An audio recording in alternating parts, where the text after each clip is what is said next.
If you look at the number of questions from the geography sections, there were around 19 questions from the geography, and if you club it with the economics, like there were questions like Venezuela, there was a question from Venezuela, even total fertility rate. So the total tally goes up to 21 questions from the geography and allied sections, overlapping sections.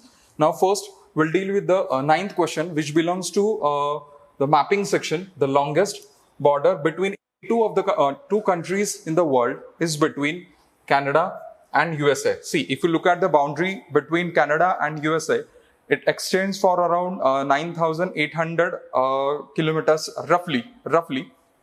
Then the second long boundary is between Kazakhstan and the Russian Federation. Okay? So the answer is A. Right?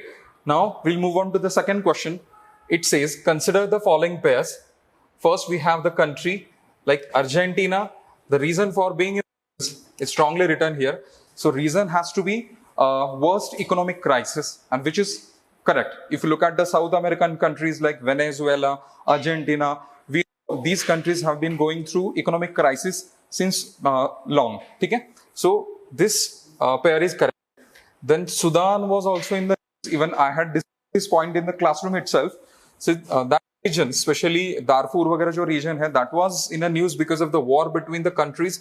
Regular Sudanese जो regular army and the paramilitary, तो civil wars हो रहे थे. So that country was in news because of the civil wars. Now, if you look at the third option, Turkey, the option says it rescinded its membership of the NATO, which is wrong. Turkey was in the news because it obstructed the membership Sweden into the NATO. Turkey, along with the Hungary, those were opposing the entry of Sweden into the NATO. So that was the news. Okay?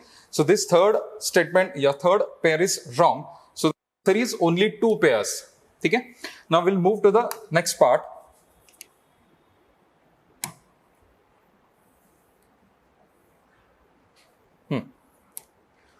So consider the following statements. The statement first, one says, Suez pipeline is a strategic route for the Persian Gulf oil and natural gas shipments to the Europe. Now we'll read the second and we'll come to the option.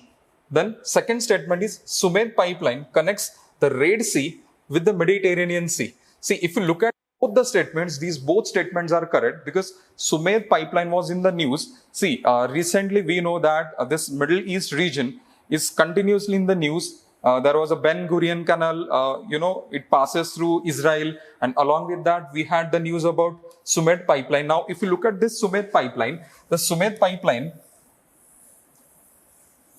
flows through Egypt. Okay? See, this is somewhere here we have the Red Sea. This is the Egypt, and from this Egypt, there starts the Suez pipeline, which connects Mediterranean Sea to the Red Sea. Now, here we have the Persian Gulf. If you look at the Persian Gulf, here we have the Bab el-Mandeb Strait. So, whatever the oil and natural gas shipments are traveling from this Persian Gulf, they enter through this Bab el-Mandeb Strait, they flow through Red Sea, and they finally enter into the Mediterranean Sea. So, this was in the news, Suez pipeline. And if you look at the options, these options are like statement 1, sorry.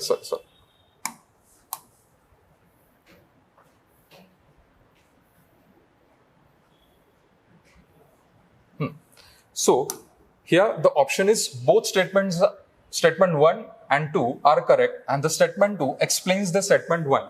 So, the answer is A. Now, we'll move to the next part. Next question. Now, the next question says,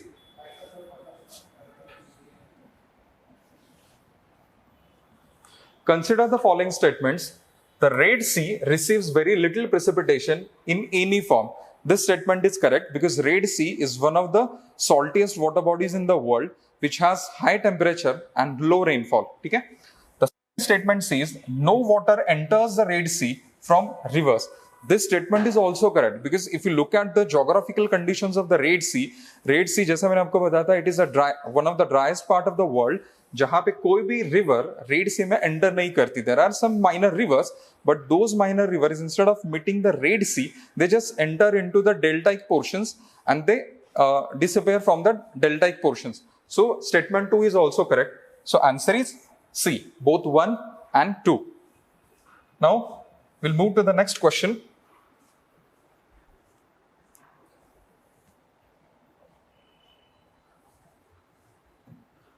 Consider the following statements. Statement 1. The atmosphere is heated more by the incoming solar radiation than the terrestrial radiation.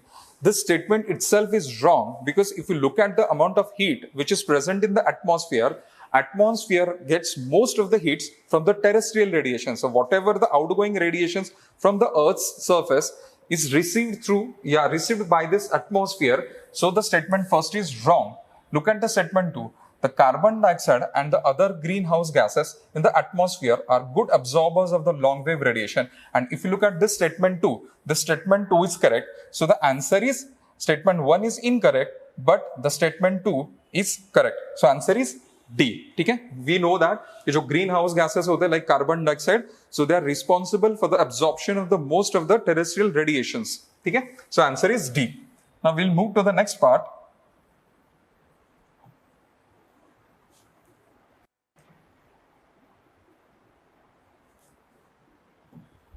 Consider the following statements. The thickness of the troposphere at the equator is much greater as compared to the poles.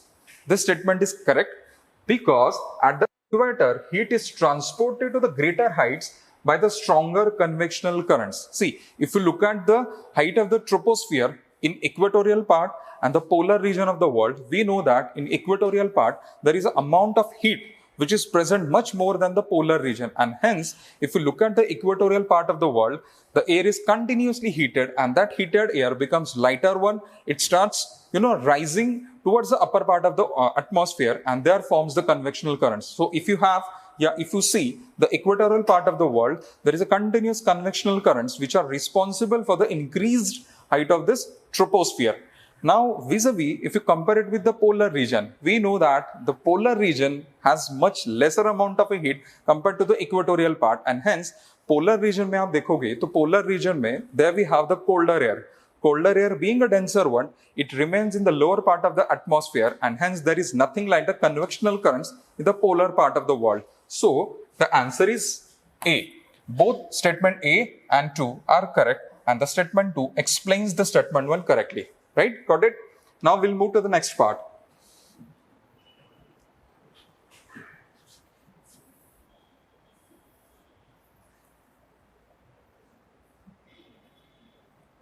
Now, considering pyroclastic debris and dust, nitrogen compounds and sulfur compounds, how many of the above products of the volcanic eruptions? So answer is all of the 4. See, if you look at the number of materials coming out of the volcanic eruptions, so we have different gases like sulfur dioxide, hydrogen sulfide, we have nitrogenous compounds, we have volcanic ash or volcanic dust, which is also called as the cindar, and along with that, we have the pyroclastic debris. Pyroclastic debris is matlab, we call them as tephra material, even volcanic bombs are considered under the pyroclastic debris. So answer is D.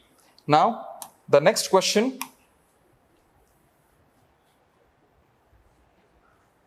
So this question is from climatology. Which of the following is or are correct inference or inferences from the isothermal maps in the months of January? See, we are talking about the month of January. That means we are talking about the winter season. Now, if you look at the temperature distribution during the winter season, we'll read the first statement. The isotherms deviate to the north over the ocean, to the south over the continent. See, if you look at the direction of isotherms over the earth during summer and winter season, suppose I just draw a diagram here. Suppose this is a continent which has been surrounded by the ocean from all the sides. Okay? Now, if I draw the isotherms of the summer season, this is the isotherm of July or summer season. This is a continent. See, remember, this is a continent and these are the oceans. So this is a ocean. Now, if you look at the January isotherm goes like this. Okay? So this is a January isotherm. So that means if you look at the first statement, it says the isotherms deviate to the north over the ocean and to the south over the continent. So here we have the oceanic isotherm and here we have the continental isotherm. And if you look at the deflection, when these isotherms travel from ocean to the continents, they move towards the equator. That means they move towards the south. So hence, now we'll see the second statement. The presence of cold oceanic currents, Gulf Stream and North Atlantic Drift. यही पे ये statement wrong होता है. Because if you look at the Gulf Stream and the North Atlantic Drift, these are warm oceanic currents. They are not cold oceanic currents. So they make the North Atlantic Ocean colder and the isotherms bend towards the north. Nothing important in this statement. Okay? So answer 2 is right. So statement 2 is wrong. So answer is A. Okay?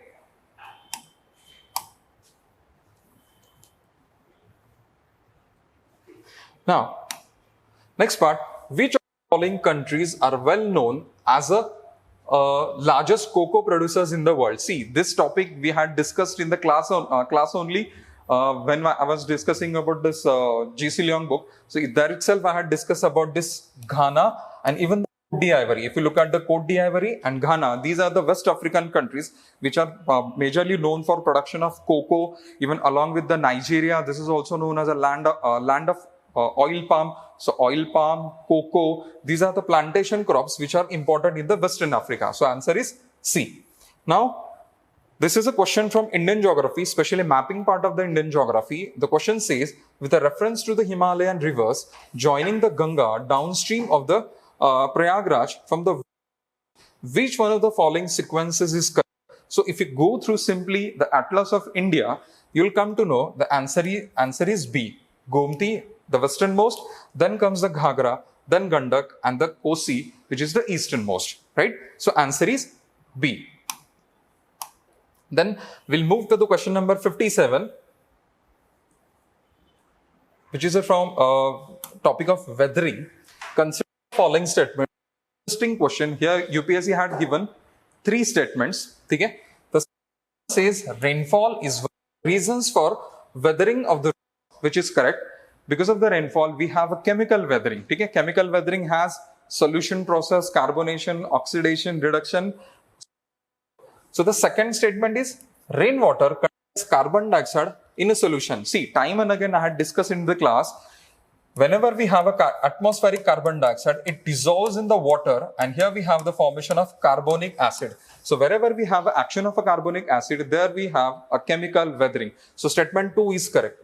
Now come to the statement 3. It says the rainwater contains atmospheric oxygen, and this statement is also correct because if you look at the atmospheric oxygen which is present in the air, and along with that it is present in the water also, so that oxygen is responsible for the oxidation process, and hence the option is A. Both statement 2 and 3 are correct, and both explains the statement 1.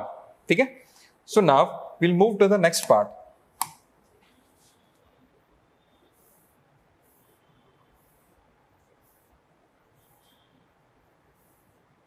Yeah.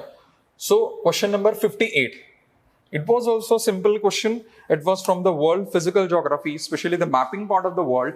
Consider the following countries like Finland, Norway, Germany, and Russia.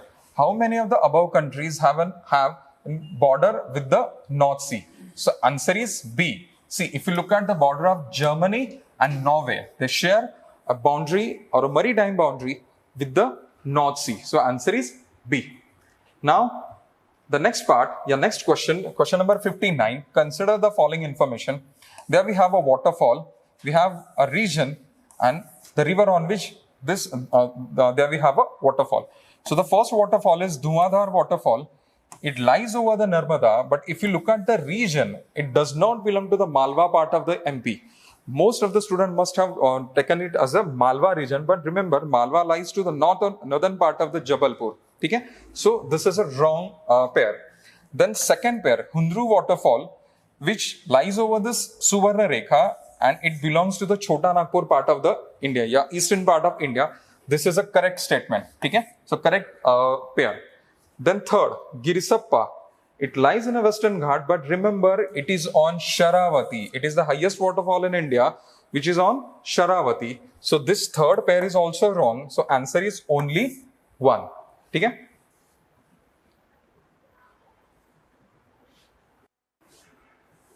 Now, this is also one of the simplest question from the geomorphology section of geography. Here we have a region.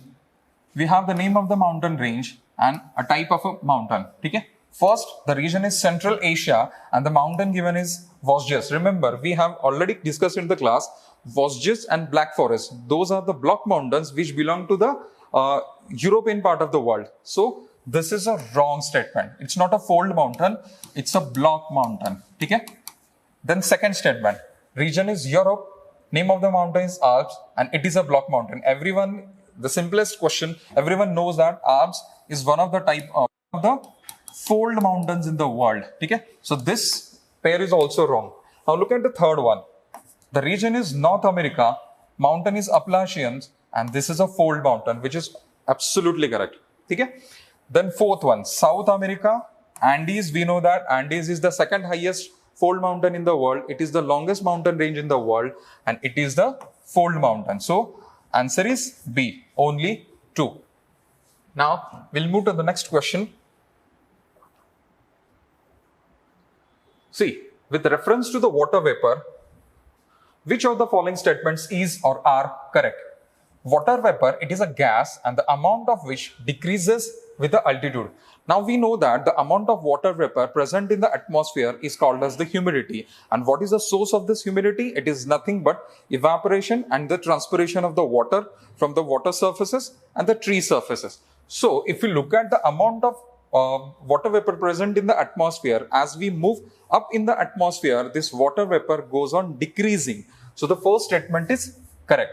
Now second one, its percentage is maximum at the pole. Just now I had mentioned that the amount of water vapor present in atmosphere depends on the transpiration and the evaporation. And the basic source for evaporation and transpiration is the heat, is the amount of heat which is received over the Earth's surface. And we know that this, the equatorial part of the Earth has the maximum amount of, or the tropical region of the world has the maximum amount of evaporation of the water. So the percentage of water vapor maximum is not at the poles, but it is in the tropical part of the world, or we can say at the equatorial part of the world. So answer is A.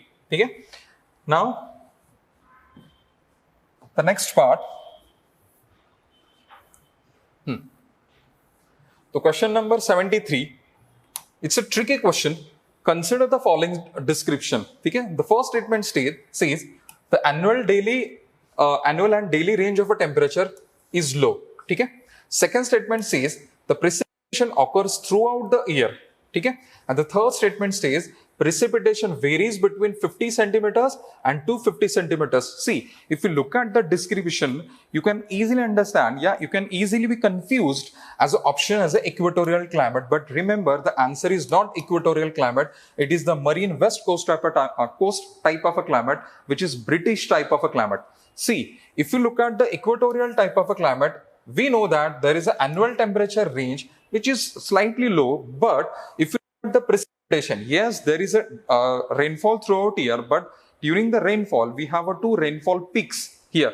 And if you look at the amount of rainfall in the equatorial, it is much more than the 250 centimeters. So the answer is marine west coast type of a climate, which is also called as British type of a climate. Okay? See, if you look at the different climatic zones in the world, we know that this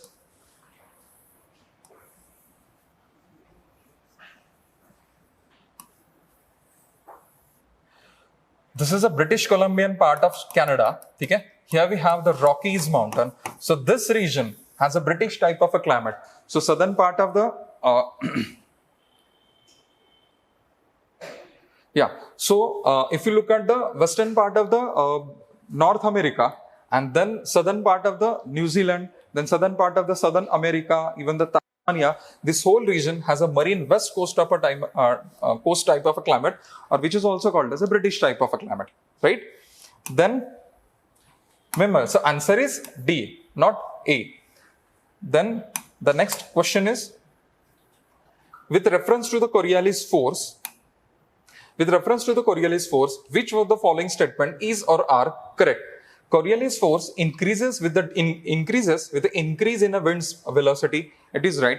Coriolis force, we know that it is a deflective force, and as we move from equator to pole, it goes on increasing because there is a difference of angular momentum in the equatorial part of the world and the polar part of the world. And because of this difference in the angular momentum, we know that there is a deflection of the winds. We know that in the northern hemisphere, winds deflect towards the right, and in southern hemisphere, winds deflect towards the west. Okay?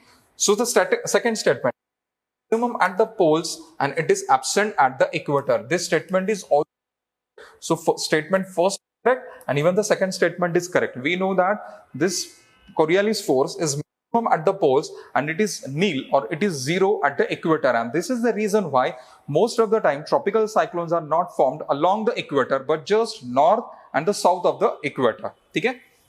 So the answer is C. Then this is a simple question.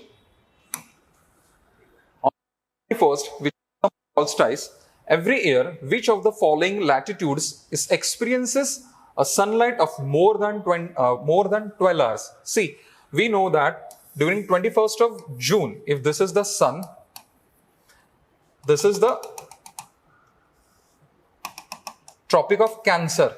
We know that during 21st of June, sun shines over the Tropic of Cancer, and hence, if you look at the duration of day is more than 12 hours at the Tropic of Cancer, and along with that, this is the Arctic Circle which inclines to the sun. So, Arctic Circle region and the Tropic of Cancer region will experience sunlight of more than 12 hours. So answer is D, 2 and 4. Okay? Then this simple question, I think this must be the last one.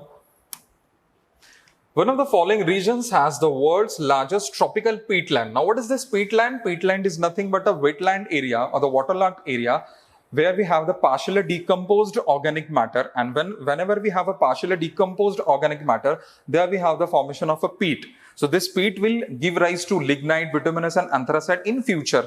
Okay? We had seen in this part during the coal formation process. Okay? Which holds about 3 years worth of global carbon emissions from the fossil fuels, and the possible destruction of which can exert detrimental effect on the global climate. Which one of the following denotes that region? So answer is Congo Basin. See, the Kuwait Centrale part of this Congo Basin is the largest tropical peatland in the world. Okay? So the answer is B. So that's all from the geography section. So thank you so much.